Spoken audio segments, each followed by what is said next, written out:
Good day to you all. I had some hesitation at first about the question of language. I was asked that I was told that I could use Hebrew or English. There's simultaneous translation, etc. Finally, I decided to go according to democracy, because two of the three of the lecturers in my section are going to speak in English, so I decided to go in the same direction. I've also been asked by the people here in charge that if someone has a question to any one of the lecturers, that they should I think there are some notes on each table, and you should file that in writing and to pass it on to us, to whoever of the lecturers you want to ask the question, and that should be in writing, and then it will save time. Now, our topic at this stage is Israel and the modern nation state. That's a topic which prima facie is very wide, and which enables reference to a considerable number of problems and questions, like the justification for the existence of a modern Jewish national state, or what are the proper borders for such a Jewish state. And I understand that one of our lecturers, Professor Judah Blum, is going to concentrate especially on that. And then what special constitution is necessary to make such a state viable and democratic. And then the rule of law and the judicial independence of such a modern state. And then we have, of course, it's always possible to deal with an argument which has very often been made, that in a modern state there should be no inequality of races. And here there is the law of return in Israel, and a Jew from anywhere in the world, when he comes here, can become an Israeli citizen right away, which a person who is not Jewish doesn't have that right.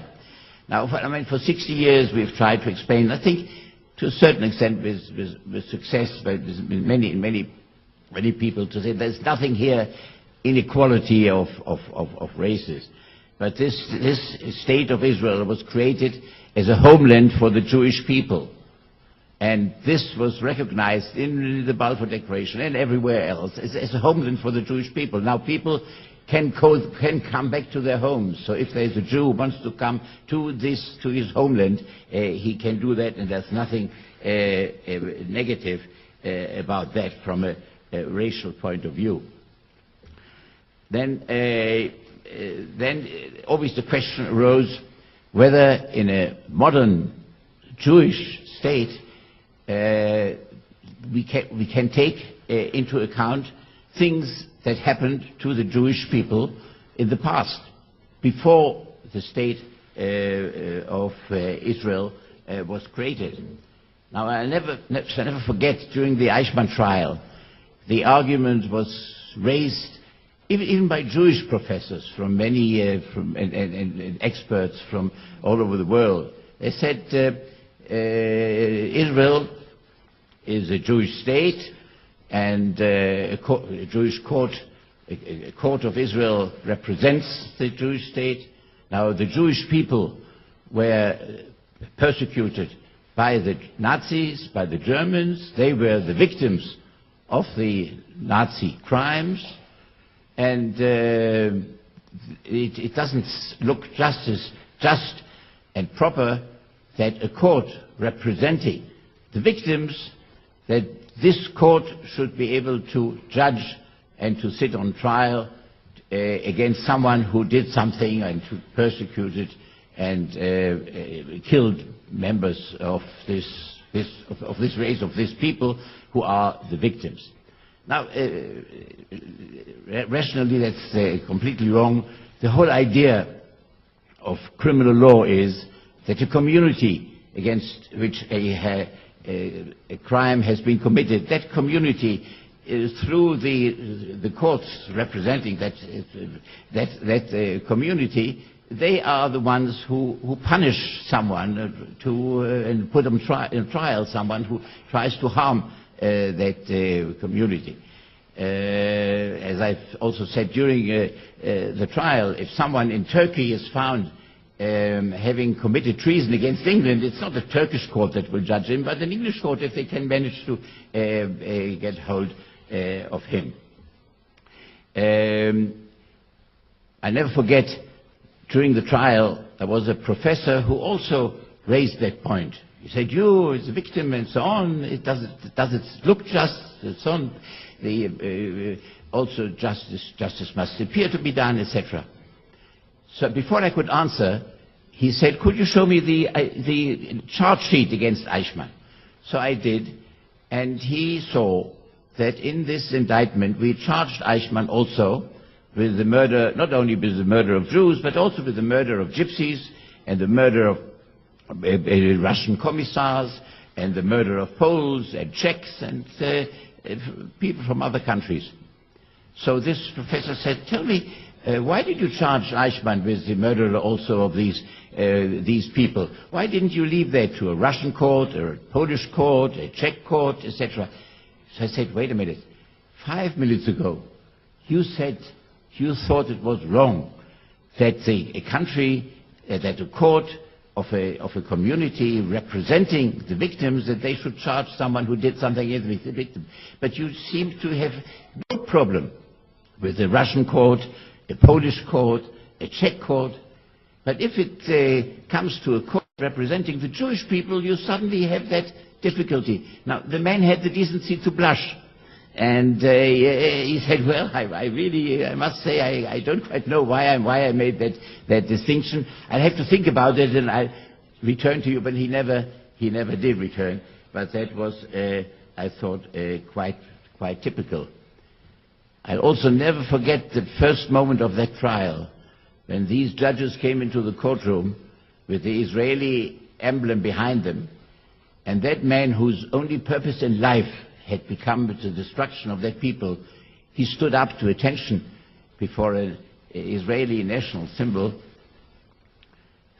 I must say, at this particular moment, the importance of the creation of the State of Israel became more clear to me than at any previous moment, at any previous demonstration or parade or special occurrence and so on. And I think that was the feeling that we had all over the country.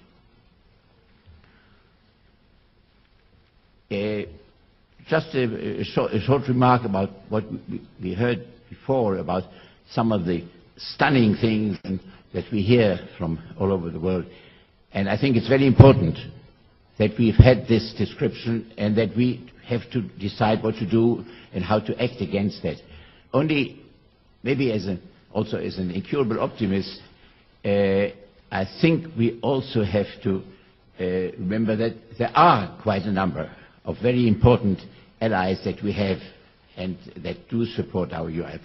Just come back now from Germany, where in one of the important states, Sachsen-Anhalt, they have decided that every year they will, in their parliament, have a special day, recognition of the Holocaust and identification with us. And they asked me to come to their parliament and to give the central speech in that parliament. And I was received there with not only with a very long, pronounced ovation, but they used that day to put up in their parliament a museum against anti-Semitism, against anti-Zionism, against anti-Israelism, and so on. Now, that doesn't contradict the things that we've heard. But, you know, sometimes people might think if things are so bad and so widespread, maybe we have to raise our hands. Maybe there's nothing we can do about it. Well, that I would say, no. We have to fight against this. We have to know what happens in these places. But we also should know that we have important allies in this field, I think, in most countries. Also, I would ask and say our news media to do something a little bit more to really distribute information about positive things about us and negative things about our enemies, which somehow, I don't know, very often I see that negative things are not only broadcast once, but again and again and again every hour, while the positive things, if they're shown only once, I don't want to speak theoretically, just give you two small examples which struck me very much. I mean, people always say there's so many riots, some Israeli children were killed, but many more, there are also Arab children and so on, and they never really show clearly the difference that if we hit a headquarters of a Hamas or other terrorist organization, and there are some civilians, including some children, who are hurt, and we always express our regret for that, that is cannot possibly compared to the intentional killing of children. But here, what really shocked me terribly was they showed it only once. There was a woman appeared on television on the night in which her son had blown himself up in a bus, in an Israeli bus with Israeli children going to school. And this Arab woman appeared on television, and she said how proud she was of her son who had blown himself up in this bus, killing these children. And then she added, I have to inform you that about 3 weeks ago my son told me about the first time about his intention to doing that. But then the day after that he said that he had some doubts whether he should do it, and he wanted to discuss it with his father. So I forbade him to speak to my husband because I was afraid he might convince my son not to do that. So I told my son that if you speak to your father, I'll never speak to you again. And now he's done this, and I'm so proud and so on. I mean, this was shown on this interview, but only once, was never repeated again. I just imagine what would happen if there was something about an Israeli soldier who had done something, had slapped the face of someone who had thrown stones or something, how we would see this time and time and again. And then, on the other hand, there was also only shown once. There were 4 Israeli soldiers going in Gaza. One of them was a medical orderly, and they were walking, and a terrorist came from behind with a knife and stuck the knife into the back of this medical orderly. Now the soldiers turned around, they saw this terrorist, and they fired at him, and they hit him and injured him severely. So that medical orderly, with the knife still sticking in his back, he saw that that terrorist was wounded more than he, so he immediately gave first aid to that terrorist lying on the ground, and not doing anything about the knife that was sticking into his back. Again, I mean, this is something I think that could happen only here. But as I say, these things are shown once and never again. I think more should be done organizing our possible allies and showing things and taking the initiative in that field. Now, during this last week, there were a number of important, very sort of international conferences in Jerusalem, which were extremely relevant to some of the topics that I've mentioned before. There was here in Jerusalem for 3 days, there was a conference on the judicial independence in modern states. There were representatives from very many countries in furtherance of an international project on judicial independence in modern states. All this started by consultations, common consultations between the University of Jerusalem and the University of Cambridge in England. This whole scheme, and there are dozens of countries and experts involved. The consultations are headed, and the project is headed by Professor Shimon Shitrit of the Harry and Michal Sacher Institute of Legislative Research and Comparative Law at the Hebrew University. And there were, you know, sometimes we think that problems are only particular for us, But then we heard interesting analysis during these days on special problems in states like UK and US, Australia, Italy, Germany, Hong Kong. The problem, Hong Kong and China. Hong Kong now part of China, and yet the different constitution, and how many people manage to deal with that.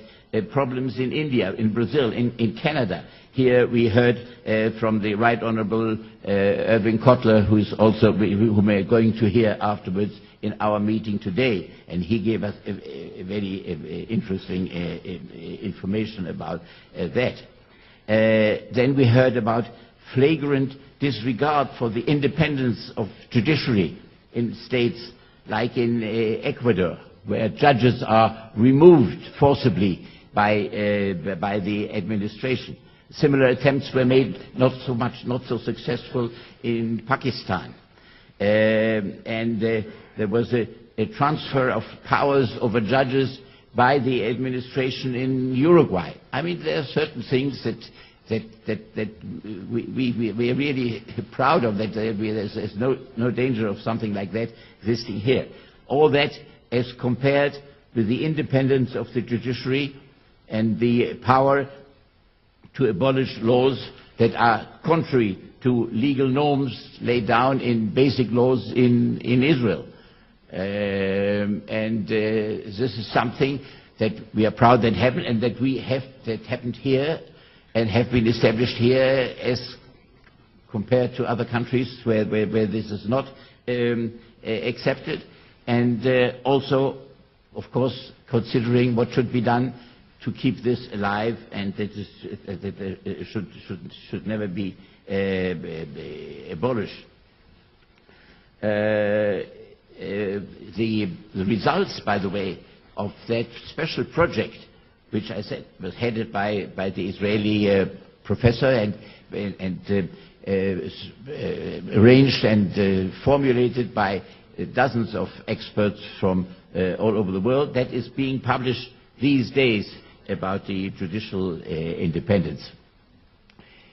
Again, sometimes things that we think are particular for us. The day before yesterday, we heard a lecture in one of the hotels by the Prime Minister of Sri Lanka, former Ceylon, and things that really sounded, at least for me, very surprising. He described the suicide bombers of terrorists that are active in his country. Only that there, in recent years, 70,000 people were killed by the suicide bombers of the Hindu religion from India, and he described that, and we really thought sometimes that he said he's coming here in order to learn something, what was done here and what can one do to fight against terrorism.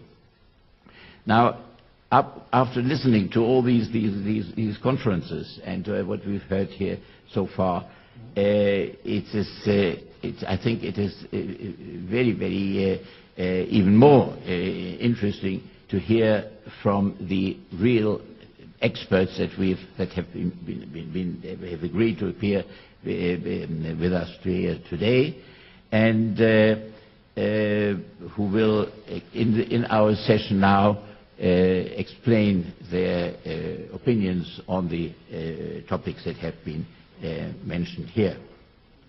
Now, the first expert who was supposed to appear today before us, Sir Martin Gilbert, he unfortunately informed us that he could not arrive, but he sent us a video film about his remarks and his opinion, and we are going to see this right away. Gilbert is one of Britain's leading historian experts. He wrote on a number of very important subjects. He wrote a book on the Holocaust, the Jewish tragedy, a classic work on the whole problem of the Holocaust.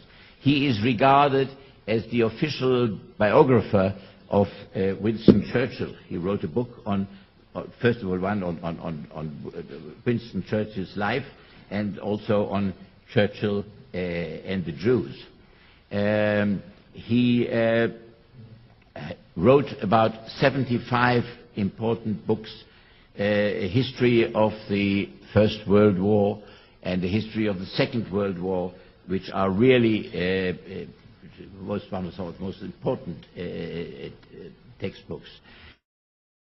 Fellow of Merton College in Oxford and distinguished fellow at one of the colleges in Michigan.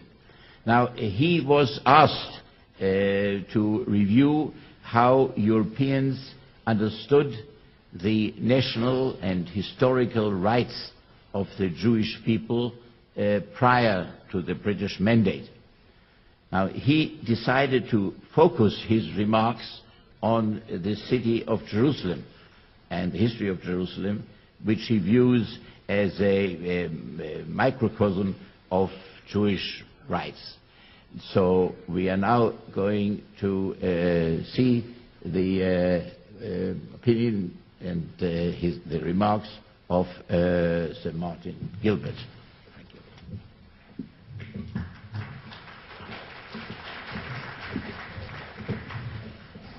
Rolling. And you'll tell me, you'll lift up your hand when 10 minutes have gone or something like that. Okay. We'll try. See. I'm very glad to be able to speak, albeit from afar, to this gathering. The subject of Jerusalem and its Jewish connection is something that's always concerned me in the course of my researches and my writing. In Britain, there always was some deep understanding that Jerusalem belonged to the Jews, that it was the Jewish spiritual and national capital, and this is something which one finds in the writings of the Victorians and of the Edwardians, right up to the time, essentially, of the Balfour Declaration. Indeed, I think it's very true to say that it was the British perception of Jerusalem as a Jewish city, as a Jewish aspiration, that underpinned the Balfour Declaration. As Lloyd George said, when someone said to him, what is the point of capturing Jerusalem in 1917, he said, but even in San Francisco they understand the importance of Jerusalem. And that was the importance of Jerusalem to the Jews. I found in the course of my researches a fascinating announcement by Napoleon when he came through Palestine on his way from Egypt to his disastrous defeat at Acre. Here is what he wrote. I issue a proclamation in which I invite all the Jews of Asia and Africa to come and range themselves under my flag in order to establish Jerusalem as of old. My object is to return Jerusalem to the Jews. When one looks at the Victorian writings, one finds in novels, in even the Parliament, the Westminster Parliament, that Jerusalem is seen as a predominantly Jewish city. Curiously, one of the first people to give the statistics of Jerusalem as a Jewish city was Karl Marx. I have here his article that he wrote in the New York Daily News on the 15th of April, 1854.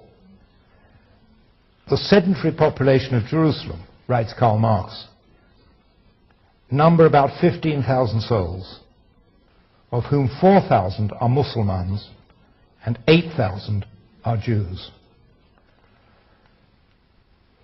The various British visitors who went to Jerusalem, and also the American visitors, many of whom published accounts, it was very popular in those days if one came to Jerusalem to write an account of it, stressed the Jewish character. They also stressed, and I think this is important, they also stressed the extent to which the Jews were persecuted in Jerusalem by the Muslims. Although they were a majority of the Jews, nevertheless, the power lay with the Ottoman Sultan from Constantinople, and the authorities in the city were Muslim authorities. And the repression of the Jews by the Muslims, the repression of the Jewish majority by the Muslims, was something which many commentators noted.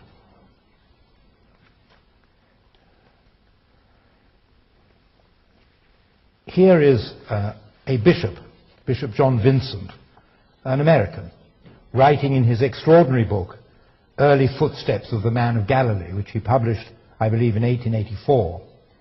And he writes, "One cannot help but observe in Jerusalem today the devotion of the Jews to their city. All the years of change and war and bloodshed and fire and persecution have not been able to destroy the affection which this ancient people of God have for their holy city. They have been scattered all over the world, but continue to love Jerusalem, the city of the great King." One of the most important visitors to Jerusalem, Miss Freer, wrote a book which is our best source of the situation of Jerusalem at the turn of the century, at the end of the 19th century. And she too was struck by the number of Jews and by the centrality of the Jewish belief that Jerusalem was their center and their home. This is what Miss Freer writes in 1907. "We are so accustomed to think of the modern Jew as a recent immigrant to Palestine," she's writing in 1907, "that it is somewhat surprising to find that Jerusalem is virtually a Jewish city. Out of about 60,000 inhabitants today, some 40,000 are Jews. Not only have they overflowed in all directions their own quarter within the walls, but they have established themselves in various suburbs amounting to some half-dozen villages, all within a mile or so of the city gates." Curiously, Miss Freer was more excited by the Jewish villages, the Jewish suburbs of Jerusalem, than Theodor Herzl, who, visiting the city some 9 years before her, had basically only seen the old city and been rather disgusted by the filth and squalor of it. My final quotation is also from Miss Freer, and it puts the Jewish situation in Jerusalem in what the Christians saw in those days as more than just a spiritual presence. "If numerical superiority be a criterion of possession, and if achievement is a measure of power, if the higher civilization be that of the more effective philanthropy, and true part and lot in the soil be that of him who restores it to cultivation, then mysterious as may seem to us the workings of God's providence, and the deep tragedy of the Jewish existence, the dark problem of their destiny, the approaching solution, Jerusalem is for the Jews." We have therefore a long historic perspective of the understanding of the outside world, the Christian world, of the British, who were to be eventually responsible for the Balfour Declaration, establishing a Jewish national homeland in Palestine, an understanding of the importance of the Jewish presence, the size of the Jewish presence, and above all, the natural, deep attachment of the Jews to their Jerusalem.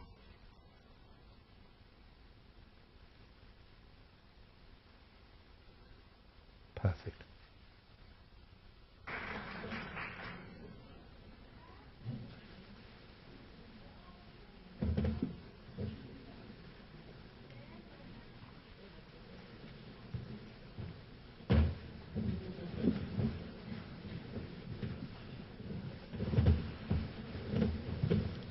Yes.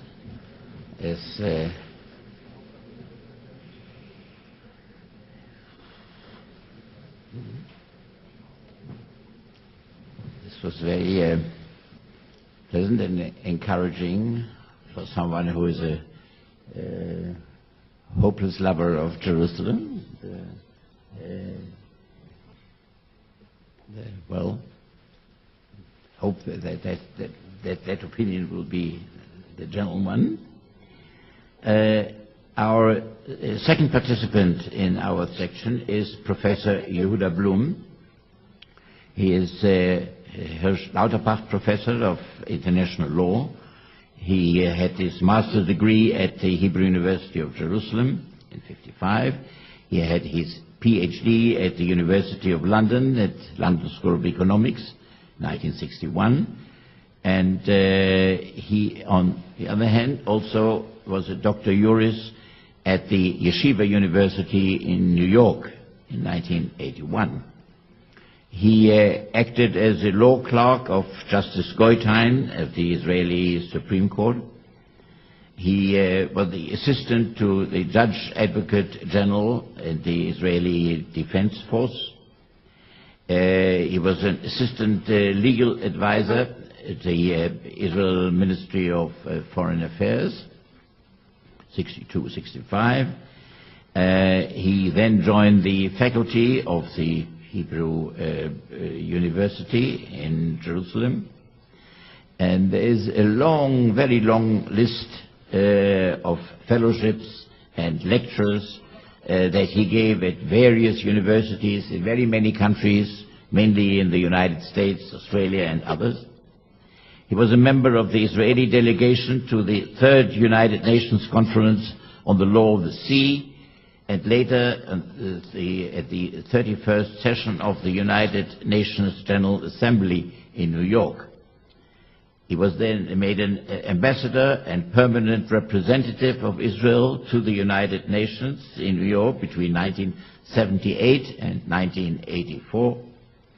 He was a member of the negotiating team on the peace treaty with Egypt, and took part in the Taba arbitration considerations and discussions.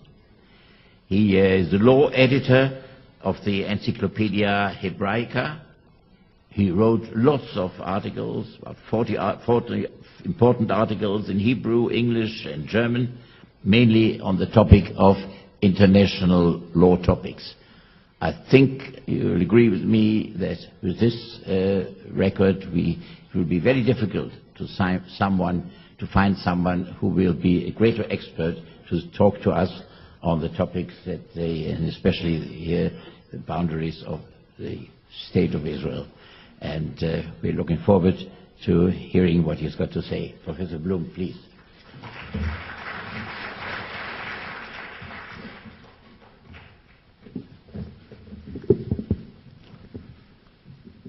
Thank you, Justice Bach. On 22 July 1922, the Council of the League of Nations adopted the Palestine Mandate, which in its preamble incorporated the Balfour Declaration, and then further stated that, and I quote, "Recognition has thereby been given to the historical connection of the Jewish people with Palestine and the grounds for reconstituting, I repeat, reconstituting their national home in that country."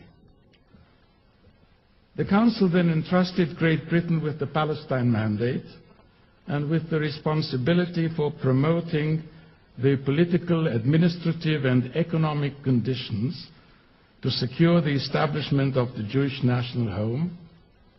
That's Article 2 of the Mandate. As well as facilitating Jewish immigration and encouraging close settlement by Jews on the land, including state lands and wastelands, Article 6 of the Mandate. While the United States was not a member of the League of Nations, the two houses of Congress on 30th June 1922, in joint resolution, even before the League's approval of the Palestine Mandate, unanimously endorsed the Balfour Declaration, and that joint resolution was then approved by President Warren Harding.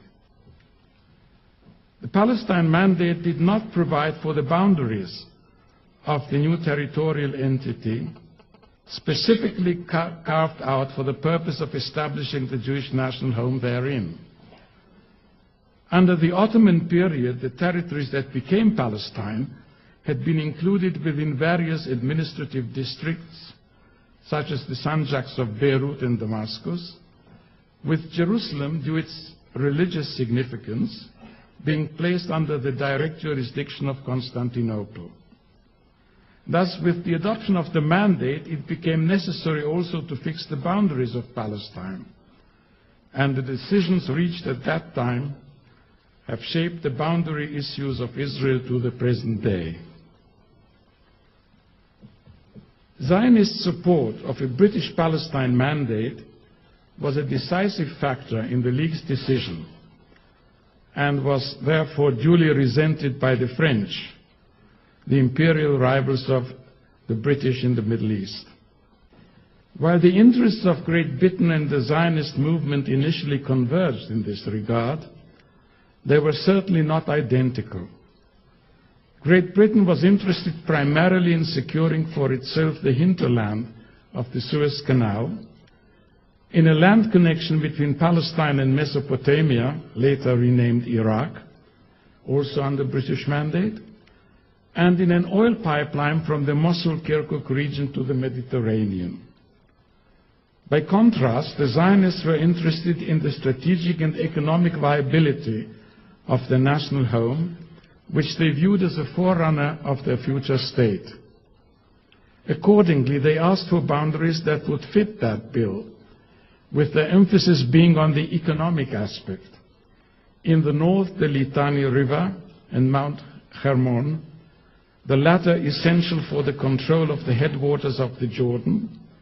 In the east, the line to the west of the Hejaz Railway, thus securing for Palestine for future agricultural settlement the fertile yet largely uninhabited Gilead. In the south, a line leading from Wadi El Arish, the Brook of Egypt, to Ras Mohammed, the southernmost point of Sinai, thus dividing it more or less evenly between Egypt and Palestine, or alternatively, as a second option, a line leading from Wadi El Arish to Taba on the Gulf of Aqaba. The British, having secured for themselves the Palestine mandate, gave less than half-hearted support to these Zionist demands. In the south, they preferred the Rafah-Taba frontier of 1906, and in the east, they opted for a Palestine border beyond the Transjordanian desert, where it met Mesopotamia. This satisfied their main imperial interests, and in return they were willing to meet French objections to the Zionist demands in the north. While France's unfriendly attitude towards the Jewish national movement was partly a byproduct of the strong anti-British sentiments that swept that country in the latter part of 1920, it also had deeper reasons.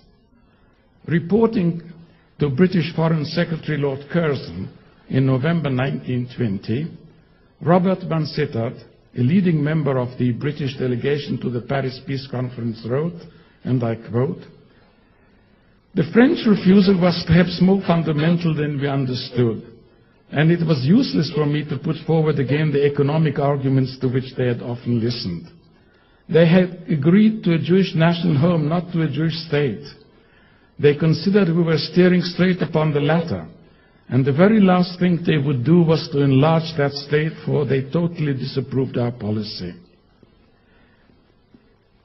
They remain obstinately convinced that they are going to have a Bolshevik colony on their flank. The French are therefore determined that this Bolshevik colony shall be as small as possible, and conceive this necessary for their own safety. It is this fundamental view, rather than any superficial desire to haggle about waters, that has lain at the root of their attitude throughout the negotiations and now emerges clearly." Unquote. To this French attitude may be also added, so to speak, theological or at least pseudo-theological motive. Colonel Richard Meinertzhagen, a member of the British delegation to the Paris Peace Conference, confides to his diary the following interesting entry. "Weizmann tells me that when he met Clemenceau, with a view to enlisting his sympathy with the Jewish national home, he found him unsympathetic and remarked, 'We Christians can never forgive the Jews for crucifying Christ.' To which Weizmann remarked, 'Monsieur Clemenceau, you know perfectly well that if Jesus of Nazareth were to apply for a visa to enter France, he would be refused on the grounds that he was a political agitator. With all the amusing and witty nature of this exchange, Clemenceau's remark, which may have been half teasing and half scolding, may also be indicative of some more deep-seated resentments against Zionism, as evidenced also by the attitude of the Catholic Church towards Zionism and the State of Israel. Be that as it may, Great Britain wanted to avoid a confrontation with France, and thus the Litani-Hermon line demanded by the Zionists was abandoned in favor of a line running from Nasnakura eastward. Likewise, of the three main headwaters of the Jordan, Chatzbani, Banyas, and Dan, only the latter, barely, was included within the Palestine Mandate, largely because Lloyd George remembered from his Bible classes in Wales that the Holy Land extended from Dan to Beersheba, although he couldn't point out Dan on the map. The frontier was to run in the middle of the Jordan River and of Lake Tiberias, with one exception. A triangular area on the Golan, with Quneitra at the head of the triangle, was included within Palestine. However, even this Palestinian territory on the Golan was transferred to the French Mandate of Syria in 1923 to accommodate an influential sheikh residing in Syria whose lands were in Palestine. Weizmann, a political moderate by any standard and a self-confessed Anglophile, called this, and I quote, a wanton mutilation of the Palestine Mandate, unquote. The only silver lining of these developments was the fact that the frontier was to run at a distance of at least 50 meters to the east of the Jordan, thus leaving the entire river within Palestine. Also, Lake Tiberias in its entirety was included within Palestine, with the border running 10 meters from its eastern shore.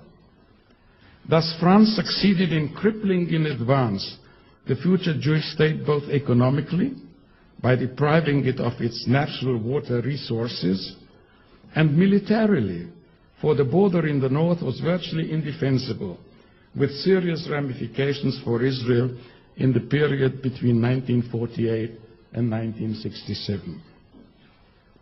A no less serious blow to Zionism had already been built into the mandate from the outset. Article 25 provided that Britain could, with the consent of the League Council, in the territories east of the Jordan River, exclude from the scope of application of the mandate such provisions as it deemed unsuited to local conditions, thus reducing the territory earmarked for the Jewish national home to less than 1/4 of its original size. Here again, this British move was motivated by the Anglo-French rivalry and by an attempt to avoid an Anglo-French confrontation. When the French in 1921 ousted the Hashemite Faisal from Damascus, his brother Abdallah marched from the Hejaz to Faisal's aid. The British, fearing a collision with the French, stopped him around Amman and offered him an emirate in the eastern part of the Palestine Mandate. Faisal was compensated with the crown of Iraq. Thus came Transjordan into being, albeit as an integral part of the Palestine Mandate until 1946, when, with the consent of the UN General Assembly, it was detached from the mandate and made the Kingdom of Transjordan, subsequently changing its name to the Kingdom of Jordan. Some 25 years later, the UN General Assembly, in its well-known Resolution 181 of 29 November 1947, recommended the establishment in the reduced and mutilated Palestinian territory of a Jewish state, of an Arab state, and of a corpus separatum in Jerusalem under UN trusteeship. Although this partition plan, with the impossible jigsaw boundaries envisioned by it, amounted, as I have indicated, to a second mutilation of the Jewish national home, the Zionist representatives agreed to it on condition of reciprocity to ensure its peaceful implementation. However, the Arabs of Palestine aided by the neighboring Arab countries, decided to use force unlawfully to thwart the UN resolution. Thus, when Israel was proclaimed on 14 May 1948, its declaration of independence made no reference to the new state's boundaries. Asked about this omission a few hours before the formal ceremony, David Ben-Gurion explained that it was a deliberate decision to evade the issue of the boundaries. He told his colleagues that since the UN had done nothing to implement its resolution, the boundaries recommended by the General Assembly had no longer any validity. Israel's boundaries, he went on to say, would be determined by the outcome of the military activities. In fact, in the course of the hostilities between Israel and the neighboring Arab countries, Israel brought under its control some 5,000 square kilometers, in addition to the 15,500 square kilometers allocated to the Jewish state under the partition resolution. The territory of the former Palestine Mandate west of the Jordan amounted to 27,000 square kilometers. Between February and July 1949, Israel concluded general armistice agreements with Egypt, Lebanon, Transjordan, and Syria. Since the Arab states persisted in their policy of non-recognition of Israel, they insisted that the agreements made it clear that the armistice lines were not to be considered as boundaries, and that those lines were dictated exclusively by military considerations, even in those instances where the armistice lines coincided with the former Palestine boundary. Accordingly, provisions to this effect were indeed included in each of those agreements. Transjordan, that had invaded what was to become known as the West Bank, in 1950 formally annexed that region, in the process changing its name to the Kingdom of Jordan. This was clearly in violation of international law of belligerent occupation, which prohibits the annexation by the occupier of occupied territory.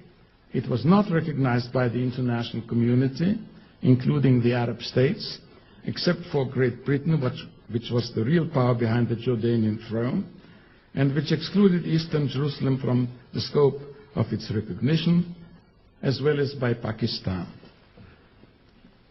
Egypt never purported to annex the Gaza Strip and placed it under a military administration while it controlled that area before 1967.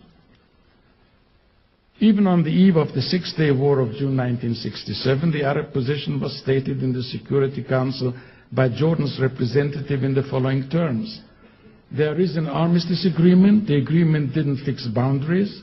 I know of a situation frozen by an armistice agreement. The armistice regime was then shattered by the Six-Day War, and from then on, Israel had only ceasefire lines with its neighbors. A return to the former armistice lines, as demanded by the Arabs and their supporters, was rejected by Israel, whose then Foreign Minister Abba Eban termed those lines in the UN General Assembly Israel's Auschwitz borders that could only invite renewed aggression against it. In November 1967, the Security Council then adopted its well-known Resolution 242, which called upon Israel to withdraw its armed forces from territories occupied in the Six-Day War to secure and recognize boundaries.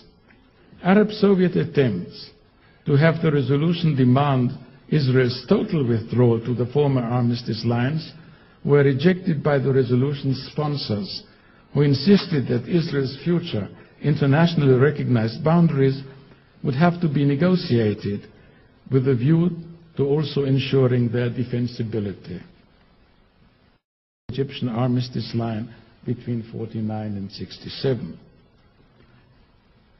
Then in 1994, Israel concluded a peace treaty with Jordan, under which the former boundary between Palestine and Transjordan from the Dead Sea through the Wadi Araba to the Gulf of Aqaba, between Jordanian Aqaba and Israeli Eilat, became the international boundary between the two countries.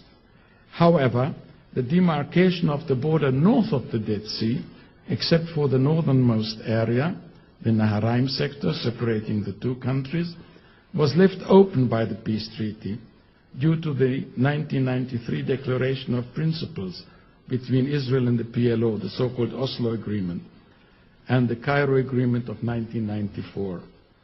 Thus, the ceasefire line is there still in place. As will be recalled, under Article 5 of the Declaration of Principles, the determination of borders is one of the issues to be dealt with in the permanent status negotiations between the parties, which, we are told, are taking place at this time. Likewise, in the north of the country, and in the absence of peace treaties between Israel and Syria and Lebanon, respectively, the current legal status of the lines separating Israel from those of its neighbors is still in the nature of ceasefire lines, even where those lines happen to coincide, as they do along the border with Lebanon, with the international boundary of the mandate period, and with the armistice demarcation line of the years 1949-1967. Thank you.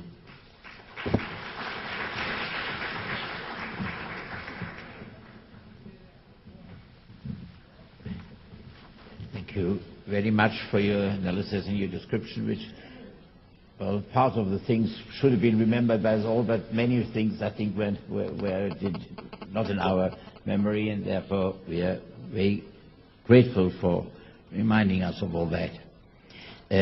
Now, our last speaker on this section is by Professor Ruth Gabizon. Ruth was born in Haifa. She served in the army as an instructor.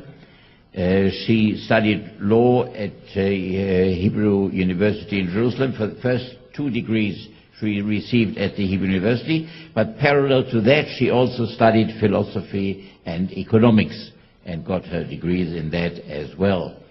After that she studied in Oxford in England. She did her doctorate on the problem of the defense of the right to privacy that she did in 1975.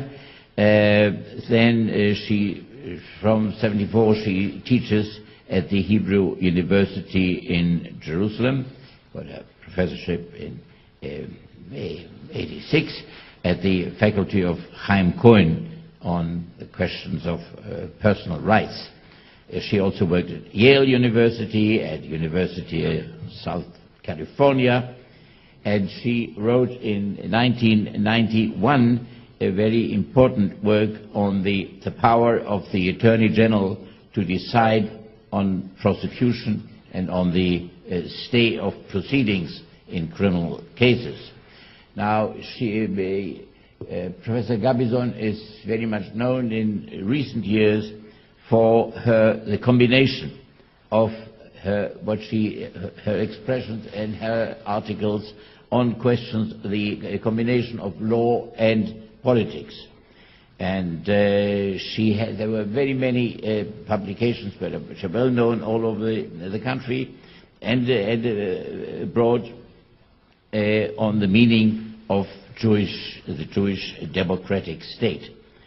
And she also took part in many public committees and functions. We sat together in a committee that was appointed to choose a new Attorney General for Israel.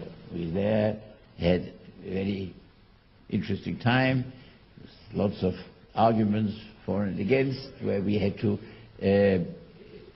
recommend 3 members, who could be Attorney Generals, and the government had to choose one of those. And in recent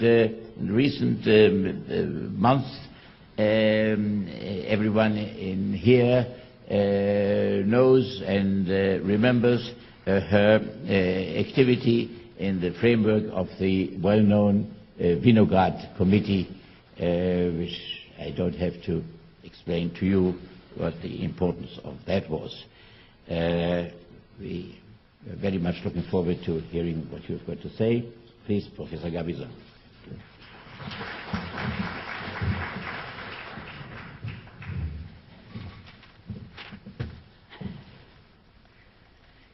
Good afternoon. It's a great pleasure to be here today. I had an internal debate about one of the key issues of Israel as the nation state of Jews, which is language. And I've decided that since all of my colleagues illustrated that we in Israel speak English quite well, I will give my presentation in Hebrew.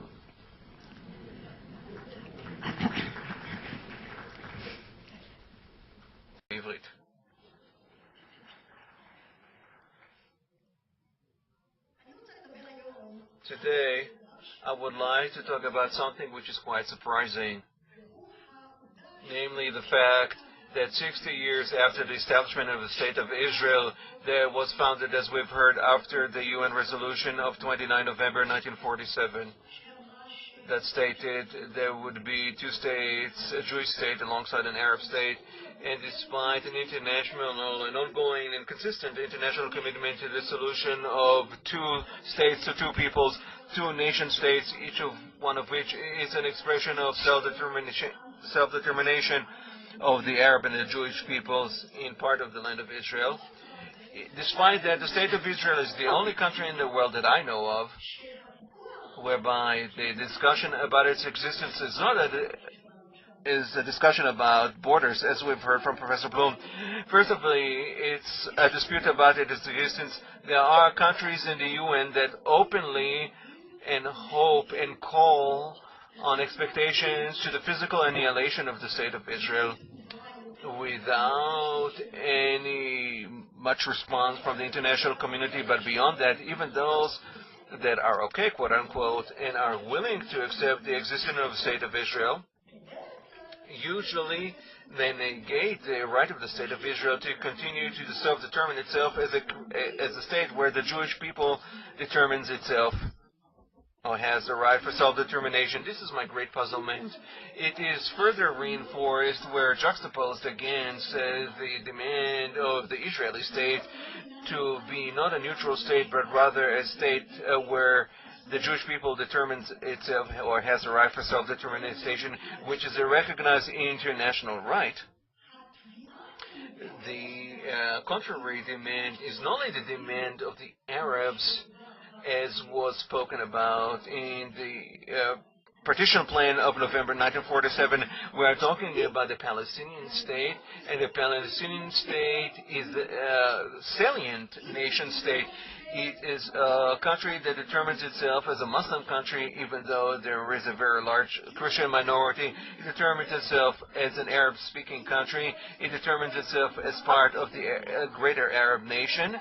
And those people who question the right of the Jewish people to have one place around the world where it is a majority and can control its own destiny and have political independence are those people who called for the immediate implementation of the Palestinian right for self-determination as a state, and further than that, the right of the Palestinians to have their own state where there would be no Jews at all, but even the right of the Palestinian right within the State of Israel to continue to fight the State of Israel from within about the legitimacy of the determination of Israel as a democracy, but also as the nation, state nation of the Jewish people, out of an ongoing demand for the right of return. And if you know that, if you understand the geopolitical situation, the implementation of the right of return is the annihilation of the Jewish state.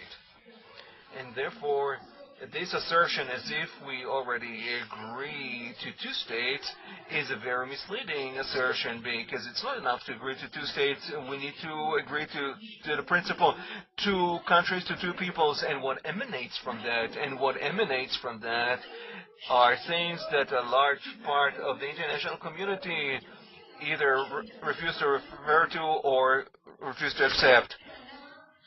There is a very strong allegation around the world that Zionism must be equated with racism, which was approved by the UN Council for many, many years. One of the most interesting things that I think that revealed the complexity of the situation has to do with the fact that the 29th November 1947, which is the day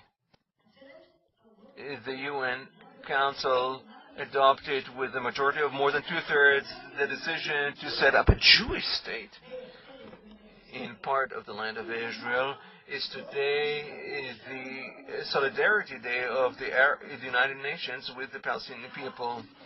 This historical, very fascinating historical development that has brought about an inconsistent erosion of the legitimacy of the idea of the existence of a Jewish state is quite staggering. It is interesting. It is fascinating. And if I were not a Jew that lives here in the land of Israel, in Eretz Israel, in a country which it is supposed to be the stable country for the Jewish people, it would look as a very fascinating cause for historic research. And I'm a Jew who lives here, and I'm very, very worried.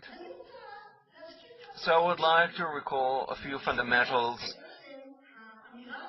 that are the renewed assertion why this is so self-evident, or what was self-evident in 1948 and in 1937 at the Peel Conference, and why it was self-evident that the solution to the issue of their political organization between the Jordan River and the Mediterranean cannot be one Arab state, as the Arabs have always wanted. It has to be a state that would provide the Jews control over some of the territory, control in some of the territory where Jews would be a majority, where they can control immigration security, where they can sustain their own public Jewish and Hebrew culture, where they can be the only place around the world where they feel at home, that they are not a minority,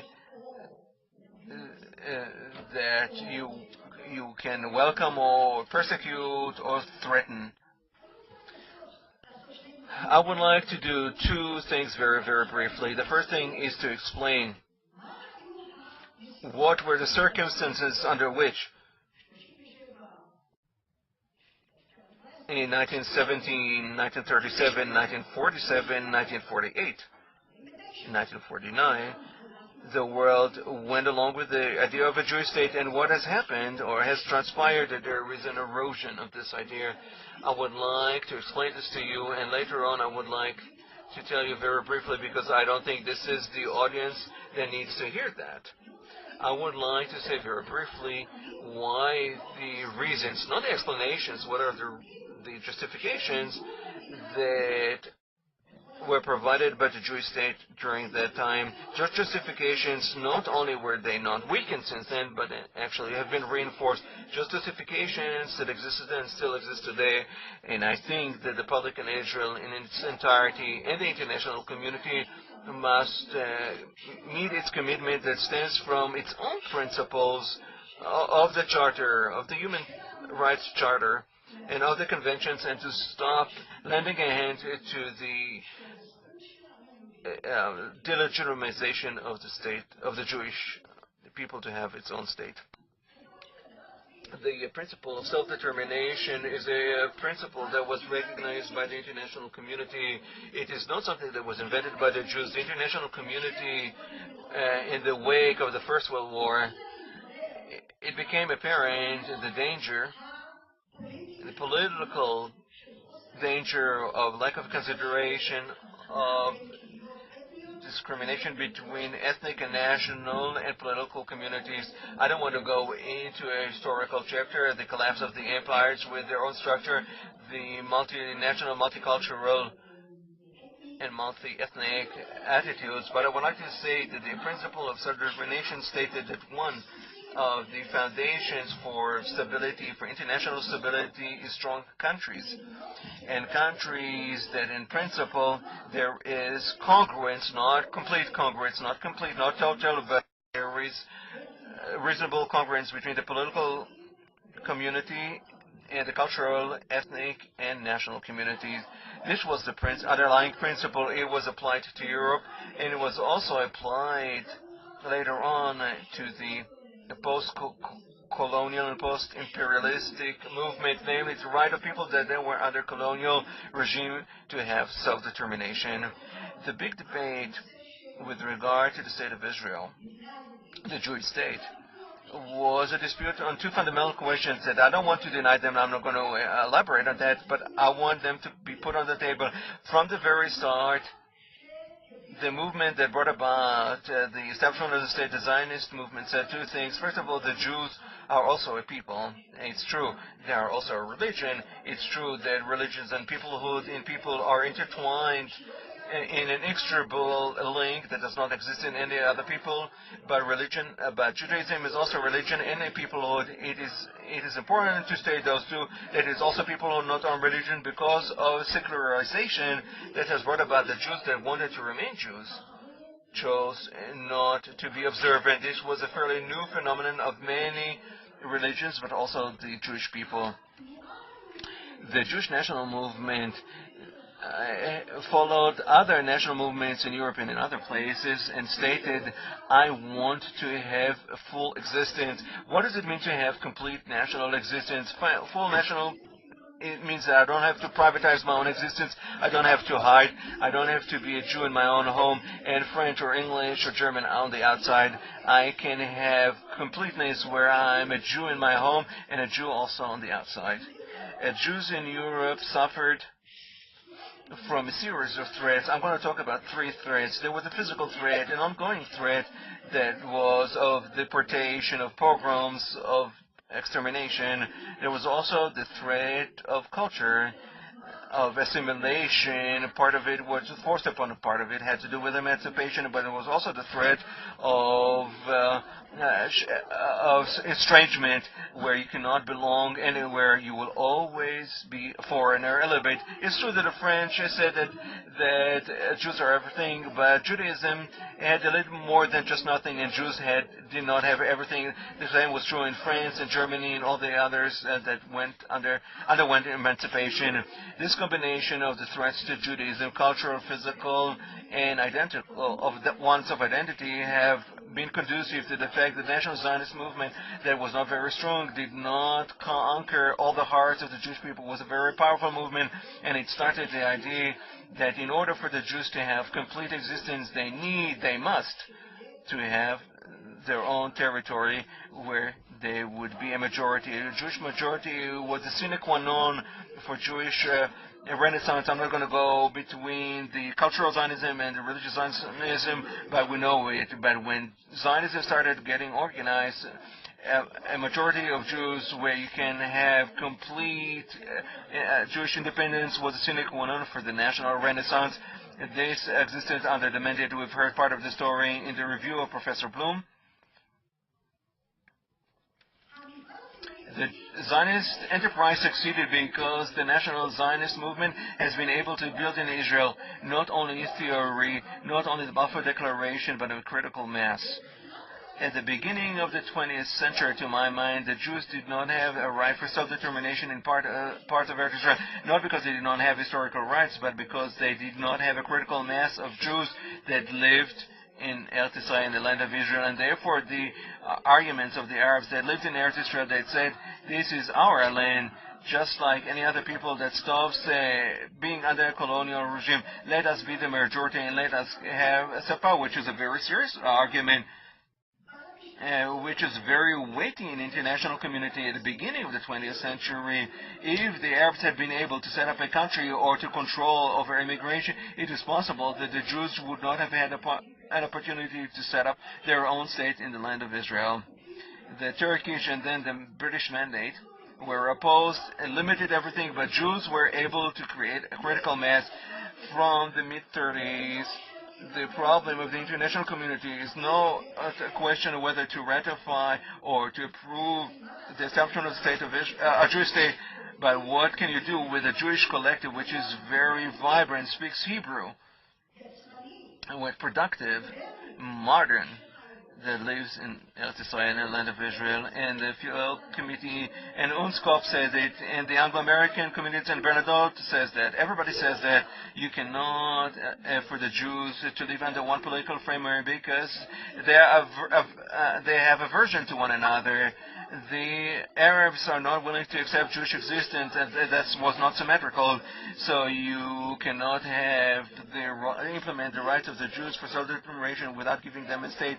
This was the argument in the mid-30s and was reinforced after the Second World War, after the Holocaust, after the fact that Jews, everybody turned down the Jews.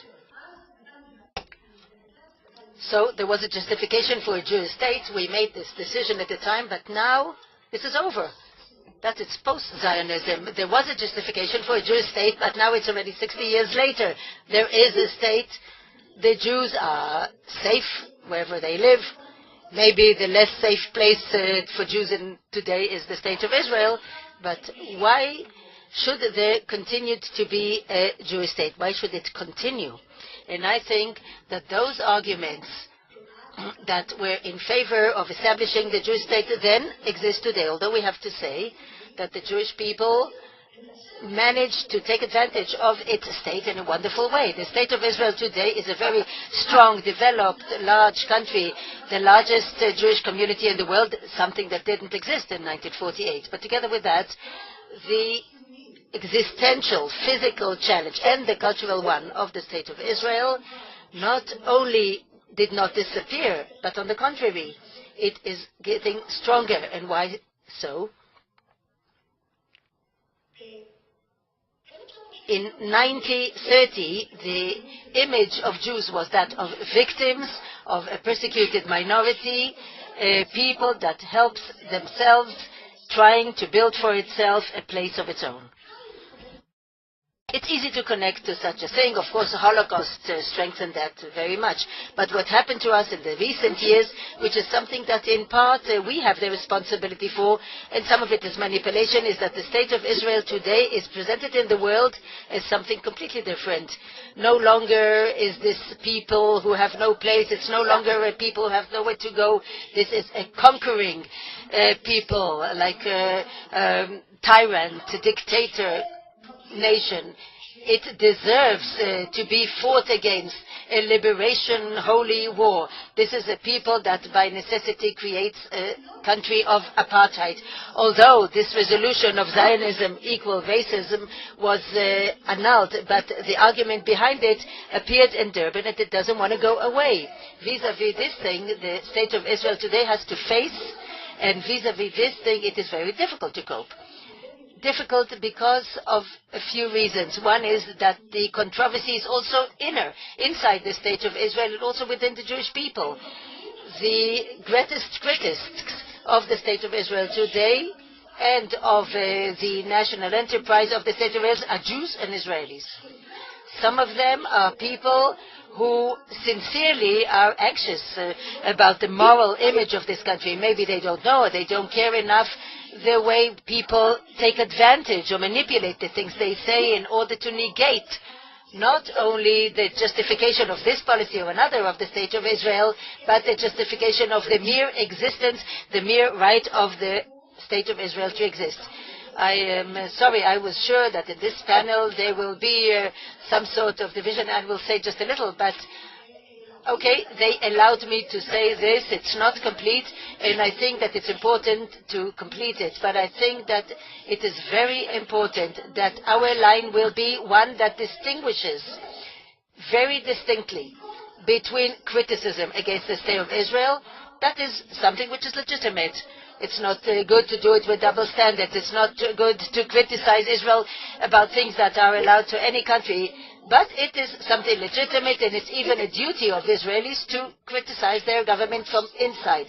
There's a huge difference between that and the phenomenon that I spoke about, which is the phenomenon not just negating this policy or another of the State of Israel, but negating the legitimacy of the existence, or in another word, way, or in the same significance, the negation of the right of the Jewish people to have the one place where it is a majority, The language is Hebrew, as I am speaking in this hall this very minute. This language is Hebrew, the calendar is Hebrew, Shabbat is Shabbat, Saturday, and not another day of the year. And this ancient people who gave the world the eternal Bible lives redemption in its own country. Thank you very much.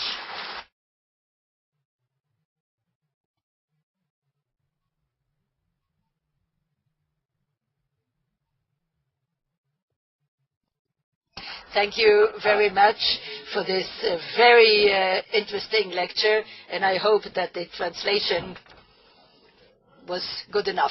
So do we.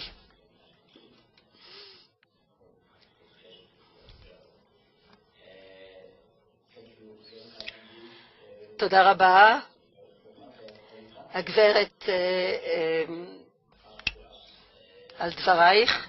רק דבר אחד שאת אמרת היה קשור להרצאה של יהודה בלום. אני רוצה שתחזור על השאלה ואולי תגיד מה דעתך על מה שנאמר. אני קיבלתי שאלה ששואלת איך אתה עוסק בשטחים המסופחים לירושלים אחרי מלחמת ששת הימים. הגדרת האזורים האלה הם passed to us and sent to Professor Yehuda Blum, and I should like him to tell, first of all, to tell you what the question was and to also give his reply. I got the following question: how do you deal with the annexed areas of Jerusalem after the 67 war? Defining these areas as within the municipal boundaries of Jerusalem, I would add, within the sovereign territory of the State of Israel. Well, the answer was actually given in 1967 by the then Minister of Justice of Israel, Yaakov Shimshon Shapira, in the Knesset. And he said that within the territory of the former Palestine Mandate, Israel does not and cannot annex any territory, because you only annex territories that prior to the annexation had been under the sovereignty of another state. And Israel did not recognize, nor did the international community recognize, Jordanian sovereignty over eastern Jerusalem. Let me say this. He who calls into question Israel's legitimacy in eastern Jerusalem, by the same token, also calls into question Israeli sovereignty in western Galilee, in Jaffa, in Beersheba, in Ashkelon, all beyond the boundaries of the partition resolution, and all of them areas on which Israel had imposed its sovereignty in 1948. In Jerusalem it came 19 years later. Let us remember that Israel is the only state to date that came into being on the territory of the former Palestine Mandate. And thus, by expanding within the territory of Palestine, it does not cross an international boundary and does not commit any act of aggression. By contrast, each of the Arab states that invaded Palestine in 1948 with a view to extinguishing Israel, each of them crossed an international boundary, was not engaged in self-defense, the invasion was not mandated by the Security Council, and it was an act of aggression. And it was recognized as such by virtually all the speakers in the Security Council, including the United States and the Soviet Union in 1948. And if no formal resolution to this effect was then adopted, it was for fear of a British veto at the time. Now, I wrote an article to this effect in 1968, and I was gratified to know that a respectable body of international law authorities then embraced this position, including the late Professor Julius Stone of Sydney, Professor Elihu Lauterpacht of Cambridge University, and Professor Stephen Schwebel of Johns Hopkins, who subsequently became the American judge and president of the International Court of Justice. Schwebel actually added one component to this, and he said, whereas Israel came into possession of Eastern Jerusalem in the process of self-defense, whereas the Arabs had committed an act of aggression, Israel has better title in any territory of the former Palestine Mandate, including East Jerusalem. Better title means that all territorial titles are in their very nature of a relative value. You have to weigh claim against claim.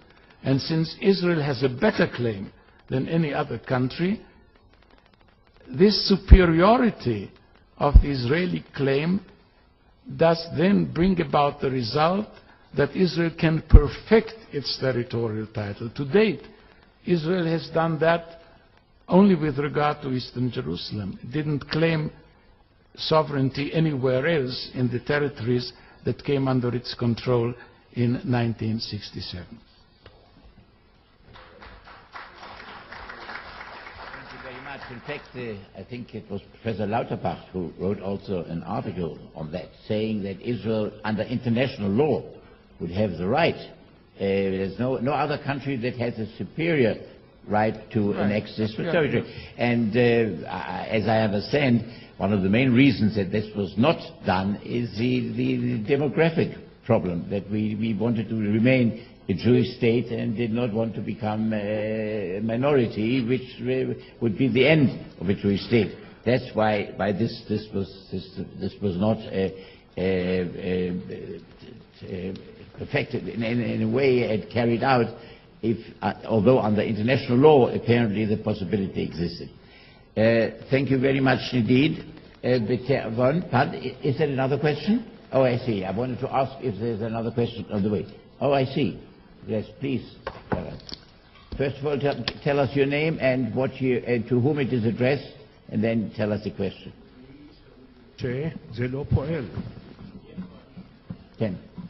בבקשה. כל ישראל. אני שואל, איך זה יכול להיות, אחרי 60 שנה, אנחנו נכנסים לוויכוח אם אנחנו מדינה יהודית או לא. הלא לפני 60 שנה האו"ם החליט שאנחנו מדינה יהודית, Jewish state, Arab state, וזה מופיע מספר פעמים בהחלטת האו"ם. יש 57 מדינות מוסלמיות. אף אחד לא עושה להם חשבון למה הן מדינות מוסלמיות. וזה כתוב בחוקה של כל מדינה, דת המדינה היא האסלאם. יושבים כאן אנשי משרד החוץ שהשתתפו במשא ומתן עם ירדן, הסכמי אוסלו, וגם אדוני פרופסור בלום היה במשא ומתן עם מצרים. ואני שואל אתכם, האם אחד מהגופים האלה עורר את העניין הזה במשא ומתן, והוא מחה על כך שאנחנו מדינה יהודית? כל העניין הזה התעורר בשלוש השנים האחרונות על ידי עזמי בשארה ואחמד טיבי, שיצאו בסיסמה ישראל היא מדינה לכל אזרחיה. לפני כחודשיים בפגישה בביתו של ראש הממשלה אמר אבו מאזן לראש הממשלה דבר חכם מאוד. למה אתם מעוררים את העניין הזה? זה עניין פנימי שלכם. לכן לדעתי התשובה המוחצת לכל המהומה הזאת היא תמונה בחוכמתו של ג'ורג' ברנרד שו. They say what they say, let them say. מי שלא מוצא חן בעיניו שאנחנו מדינה יהודית, שילך להתווכח עם האו"ם שקיבל החלטה כזאת. תודה רבה. I would like to respond to this statement. I don't think it's a question. And to another question that I received from the audience. The question I received from the audience, I think, is one of the strategic dangers of Israel. The question is the conception on which your statements were based the same conception according to which the Vinograd Commission has worked? I think the inability of some of the media people to to distinguish between levels of discussion and issues is, I don't know, it's either infuriating or very, very troubling. And I don't know how to even address that kind of a question. And I move to the second statement. I think the second statement is not a sign of strength. I think it's a sign of an inability to understand what's going on and an inability to address ourselves to real dangers. I'm not suggesting that we should now apologize for our existence as people or as a state. I don't think that we should be in the position that no one else is asked to be in, which is to justify or apologize for our victories or successes. On the other hand, I think that not connecting to real arguments made by important people, and it's not just Azmi Bishara, it's a very important voice made in many, many contexts and in many international communities, and by many people who are not enemies of Israel and are not anti-Semite. I think if we are not willing to distinguish between anti-Semitism, which we should condemn, and criticism, serious challenges that are made, and we don't say what the good answers we have are, I think we are weakening our position. We seem presumptuous, we seem arrogant, we seem to be people who do not care about others, their interests and their rights. We need to respond. We don't need to appease. My feeling is that because we don't have a very strong answer on the morality of our claims, we are unable to respond adequately to pleas that we should do things that we should not do. I think that our tendency to not engage in a dialogue is dangerous to our ability to distinguish between what is critical to our existence, on which we should not give way, even if our friends ask us to, and the things that, yes, we can afford to give, because we are not alone in this country, and there were people who lived in this country, and we do not want to control them, and we do not want to rule them, but we do not want them to rule us or to kill us. Thank you. Yes, thank you very much indeed. These were stimulating questions and answers, and one of the great advantages of that is that always that afterwards they give rise to continued questions and discussions amongst us and continued thoughts. Unfortunately, I understand that we do not have additional time for additional questions or comments. I now all wish you a very, very, very pleasant and good meal, B'Teavon, and the